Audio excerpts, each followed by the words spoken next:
mais um papo de consultório e hoje eu vou contar para vocês um caso que vai reforçar a importância da gente não dar ouvidos para os palpites, para os palpiteiros de plantão.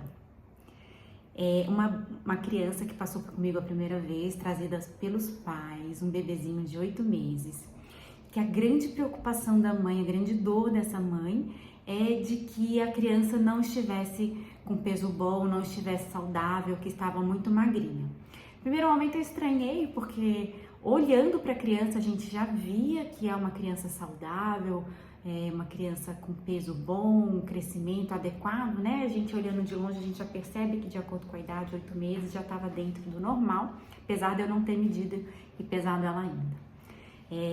E aí, durante a consulta, eu conversei, mas da onde você tirou isso? E como as pessoas ao redor, e muitas vezes pessoas que nos querem bem, pessoas que estão próximas, mas como existe aí um preconceito, como existe aí uma cultura de que as crianças têm que ser gordinhas, que tem que estar acima do peso, que tem que ser uma criança muito gorda, obesa, para estar saudável, que a gente sabe que na verdade não é isso, é o contrário, né? Então, um bebê que nasceu pequeno, que nasceu com baixo peso, nasceu um pouquinho no limite de prematuridade e aí nasceu com baixo peso e desde muito pequena a mãe vem sentindo essa pressão de toda a família ao redor, cobrando dela de que ela não estava cuidando bem desse bebê, de que ela não estava cumprindo o papel dela de mãe aí de nutrir bem esse bebê, né? E o quanto nós mães somos influenciadas por essa responsabilidade social, ou seja, por essas opiniões alheias,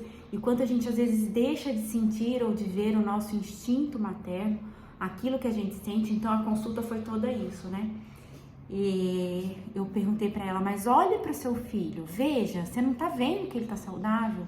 Ela falou, não, eu vejo que ele tá saudável, mas as pessoas falam demais, e às vezes falam, e agora por que isso influencia tanto? Então a pergunta que eu faço, porque os palpites e as opiniões vão continuar, concordam? Eles vão ter sempre pessoas falando bem, falando mal, dando palpite, achando que sabem fazer melhor e nos julgando e nos colocando numa situação de que a gente não é uma boa mãe, não é verdade?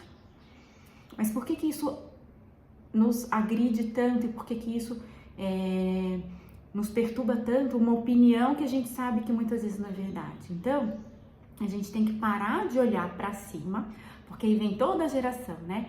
Bisavós, avós, todo mundo que vem de cima, e a gente quer sempre o quê? Como uma criança, né? Como um adulto que ainda é infantilizado, a gente quer sempre a aprovação dessa mãe, dessa avó, dessa bisavó, e a gente deixa de olhar para os nossos filhos, tá? Então, não tem como a gente olhar para os pais, olhar para a mãe, querer uma aprovação e não olhar e continuar olhando para os nossos filhos. A gente precisa olhar, observar e atender a necessidade dos filhos. Nossa responsabilidade de mãe é essa. Sentir e perceber nosso instinto materno, perceber o que o nosso coração nos diz, a nossa intuição, e deixar de dar tanto ouvidos para essa rede que às vezes não é uma rede de apoio, é uma rede predadora. Essa é a minha mensagem de hoje.